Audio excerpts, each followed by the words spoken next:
یہی وجہ تھی کہ حضرت علی رضی اللہ تعالیٰ عنہ فرماتے ہیں کہ یہ کلام مبارک سننے کے بعد میں نے اپنے بالوں سے دشمنی کر لی تھی، یعنی آپ سر منڈوایا کرتے تھے اس خوف کے ساتھ کہ کہیں ایسا نہ ہو کہ حالت جنابت میں کوئی بال دھلنے سے رہ جائے اور میں داخل جہنم ہو جاؤں۔ تو اس سختی کی وجہ سے فقہائے اسلام نے یہ غور و تفکر کیا کہ کون سی ایسی چیزیں ہیں کہ جن کو ہم سامنے رکھیں یا ان کو دھونا لازم قرار دے دیں تو ہر بال دھل جائے گا۔ تو اس کے لیے 3 پھر انہوں نے فرائض بنا دیے، یہ 3 مقامات کا دھونا فرض قرار دے دیا۔ ایک تو کلی کرنا، لیکن اس طرح کہ غرغرہ بھی کیا جائے، یہ فرض ہے۔ دوسرا ناک میں پانی چڑھانا کہ نرم ہڈی تک، جیسے وضو میں سنت موقدہ ہے اور غسل کے اندر یہ فرض ہوتا ہے۔ 2 فرض ہو گئے۔ اور تیسرا فرض ہے سر کے بالوں سے لے کر پاؤں کے ناخن تک پورے بدن پر سے کم از کم 1 بار پانی کا بہانا۔ تو 3 فرض ہے، کلی کرنا، غرغرے سمیت، ناک میں پانی چڑھانا اور پورے بدن پر کم از کم 1 بار پانی کا بہانا۔ اچھا، اب مسئلہ یہ آتا ہے مفتی صاحب، عموماً لوگ یہ سوال کیا کرتے ہیں کہ صاحب جب جسم پہ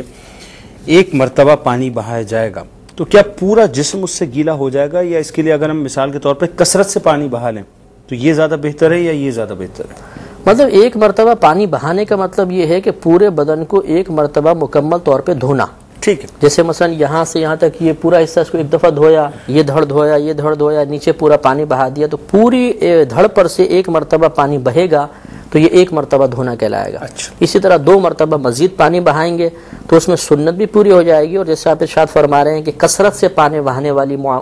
والا معاملہ وہ بھی اس میں داخل ہوگا۔ اچھا، یہ فرمائیے کہ جیسا کہ وضو سے پہلے نیت کی بات آپ سے ہوئی تھی پروگرام میں، تو کیا غسل سے پہلے بھی نیت ضروری ہے؟ دیکھیں، اللہ تبارک و تعالی نے واضح طور پہ ارشاد فرمایا نزلنا من السماء ماء طہورا، کہ ہم نے آسمان سے ایسا پانی نازل فرمایا جو پاک کرنے والا ہے۔ ٹھیک ہے، تو خود اللہ تبارک و تعالی نے پانی کو پاک کرنے والا قرار دے دیا۔ تو جس چیز میں اللہ نے جو خاصیت رکھی ہے وہ خاصیت نیت کی محتاج نہیں ہے، لہذا اب مثال کے طور پہ پانی گیلا تو کرتا ہے، سب مانتے ہیں، تو اگر آپ یہ نیت کریں کہ مجھے گیلا کر دے تب یہ گیلا کرے گا، ایسا تو نہیں ہے۔ تو اللہ نے جب یہ ارشاد فرمایا کہ پانی پاک کرنے والا ہم نے نازل کیا ہے تو اب اس میں نیت کرنا ضروری نہیں رہی۔ اسی لیے فقہائے اعظام نے فرمایا کہ اگر کوئی شخص نہر کے کنارے جا رہا ہو، جیسے وضو کے بارے میں بھی یہی قول ہے کہ اگر نہر کے کنارے جا رہا ہو، ڈبکی وہ گر گیا اس میں اور اس کے حلق میں پانی چلا گیا، ناک میں پانی چڑھ گیا، تو یہ 2 فرض تو ویسی ہو گئے اور ڈوبنے کی وجہ سے مکمل اس کا بدن دھل گیا، وہ باہر نکلے گا تو حالت جنابت دور ہو چکی ہوگی۔ تو اس کا مطلب یہ ہے کہ اس میں نیت کرنا ضروری نہیں ہوتا، لیکن چونکہ نبی کریم صلی اللہ علیہ وسلم نے فرمایا انما الاعمال بالنیات، کہ عملوں کا دار و مدار نیتوں کے ساتھ ہے، اور فقہائے احناف کے نزدیک اعمال سے پہلے ثواب کا لفظ محذوف ہے، پوشیدہ ہے۔ تو مطلب یہ حدیث کا ہے کہ انما ثواب الاعمال بالنیات، کہ اعمال کا ثواب نیتوں کے سبب ہے۔ تو چنانچہ اگر کوئی پاکی کی نیت سے غسل کرے گا تو ثواب اسے اس وقت ملے گا جب وہ نیت کرے گا، یعنی پاک ہونے کی نیت دل میں حاضر ہوگی۔ اگر پاک ہونے کی نیت نہ کرے تو غسل مکمل ہو جائے گا، حالت جنابت دور ہو جائے گی، ثواب سے محروم رہے گا۔ ٹھیک، یعنی کوشش یہ کی جائے کہ جی نیت کر لی جائے تاکہ یہ کہ ثواب جو ہے زیادہ بڑھ جائے۔ ٹھیک، اچھا ایک بات فرمائیے کہ غسل واجب ہو گیا ایک شخص پہ جناب کہ اسے غسل کرنا ہے، اب وہ غسل کرنے کے لیے چلا تو کن کن امور کا اسے خیال کرنا چاہیے کہ اس کا غسل جو ہے وہ مکمل بھی ہو جائے، اور جو اس کا جو ایک قلبی سکون ہے اس حوالے سے کہ صاحب میں نے بالکل بہترین غسل کر لیا، مطمئن کیسے ہو؟ اس سے پہلے کہ یہ پورا طریقہ عرض کروں، پہلے یہ بات بہت زیادہ توجہ کی طالب ہے کہ غسل سے پہلے کن امور کا خیال رکھنا چاہیے۔ مسئلہ یہ ہے کہ جب بھی غسل واجب ہو جائے تو فقہا نے لکھا کہ 3 کاموں میں سے کوئی ایک کام ضرور کر لیں۔ نمبر 1، یا تو تھوڑی دیر دوبارہ سو جائیں، لیکن اس میں ضروری ہے کہ نماز قضا ہونے کا خوف نہ ہو۔ مثال کے طور پہ 3-4 بجے آنکھ کھلی تو دیکھا احتلام ہو چکا تھا، تو اب اگر دوبارہ سوئیں گے تو فجر کی نماز قضا ہونے کا اندیشہ ہے، تو اب سونا اس کے لیے گناہ کا باعث ہوگا۔ تو ایک تو یہ کہ اگر وقت موجود ہے، نماز قضا ہونے کا اندیشہ نہیں، تو تھوڑی دیر دوبارہ سو جائیں، یا دوسرا کام یہ کر لیں کہ جا کے پیشاب کر لیں، یا تیسرا کام یہ کریں کہ کم از کم 40 قدم چل لیں۔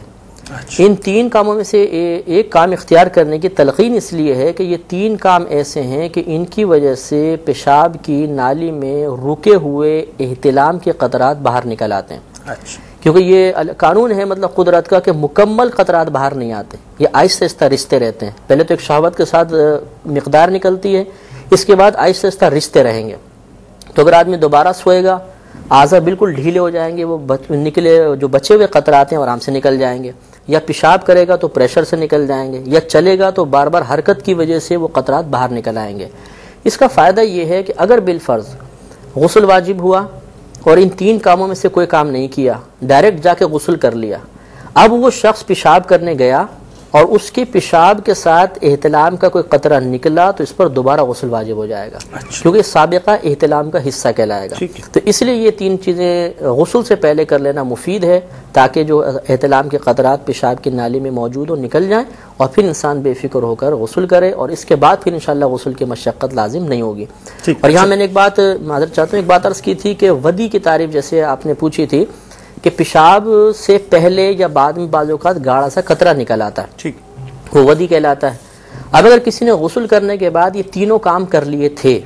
یعنی یا تو سو لیا، یا 40 قدم چل لیا، یا پیشاب کر لیا، اب اس نے غسل کیا،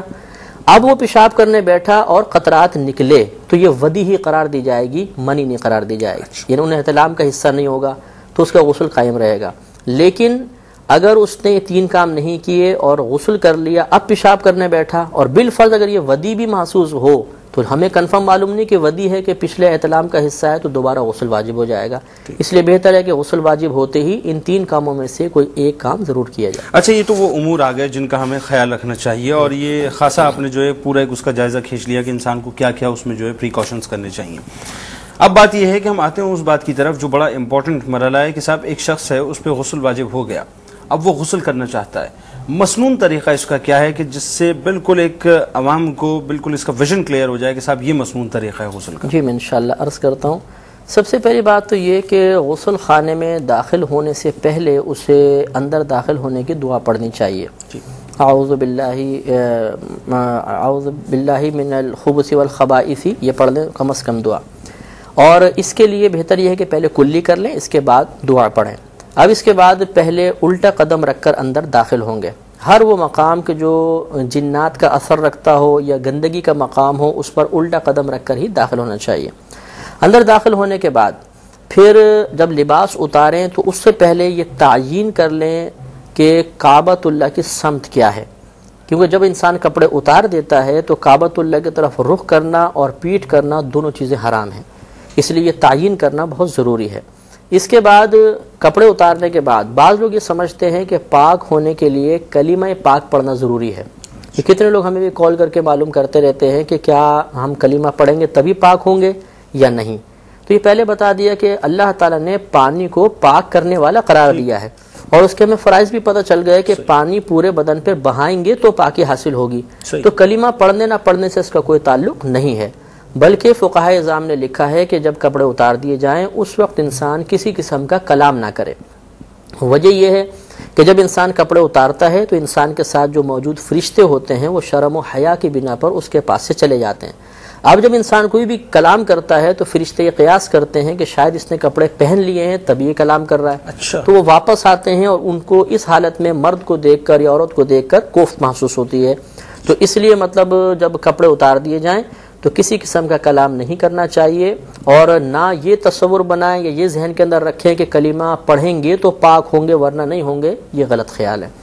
اب اس کے بعد ایک احتیاط اور عرض کر دیتا ہوں کہ بعض لوگوں کے ہاں شاور وغیرہ کی سہولت نہیں ہوتی ہے تو وہ بالٹی سے نہاتے ہیں۔ جب انسان پر حالت جنابت طاری ہو تو اگر بالٹی مثال کے طور پہ موجود ہے، اس میں اگر اس نے ایک انگلی کا ناخن بھی ڈال دیا تو یہ کل پانی وضو اور غسل کے قابل نہیں رہے گا۔ اچھا جی ہاں، تو اب یہ بعض اوقات ایسا ہوتا ہے کہ سردیوں کے اندر گرم پانی کر کے رکھا، یا بالٹی کے اندر ڈبہ نیچے بیٹھ جاتا ہے بعض اوقات، اب باتھ روم میں داخل ہوئے اور وہ گرم پانی کو چیک کرنے کے لیے انگلی ڈال دی بغیر ہاتھ دھوئے، یا اس ڈبے کو نکالنے کے لیے ہاتھ ڈالا، تو کل پانی یہ مستعمل کہلاتا ہے، استعمال شدہ ہو جائے گا، اور اس سے پھر یہ غسل نہیں اتار سکتے ہیں۔ اب اگر بالفرض ایسا ہو جائے کہ انگلی ڈل جائے یا ڈبہ نکالنے کے لیے ہاتھ ڈالا تھا وہ خراب ہو گیا، اسے دوبارہ درست کرنے کا طریقہ یہ ہے کہ تھوڑا سا صاف پانی لیں جس میں ہاتھ وغیرہ نہ پڑا ہو، اور اسے ایک طرف سے ڈالنا شروع کریں۔ جب دوسری طرف سے پانی بہے گا تو یہ کل کا کل پانی دوبارہ غسل کے قابل ہو جائے گا۔ تو یہ احتیاط بھی رکھیں. یہی ضمن ایک بات اور عرض کر دیتا ہوں. بہانے کا جو مقصد آپ کا ہے کہ وہ بالٹی پھر پوری ہمیں خالی کرنی ہوگی؟ نہیں، پوری نہیں کرنی، بس ایک طرف سے ڈالیں، جیسے ہی تھوڑا سا چلے گا یہ کل پانی استعمال کے قابل ہو جائے گا. ٹھیک ہے. مسئلہ یہ ہوتا ہے کہ جو جاری پانی ہوتا ہے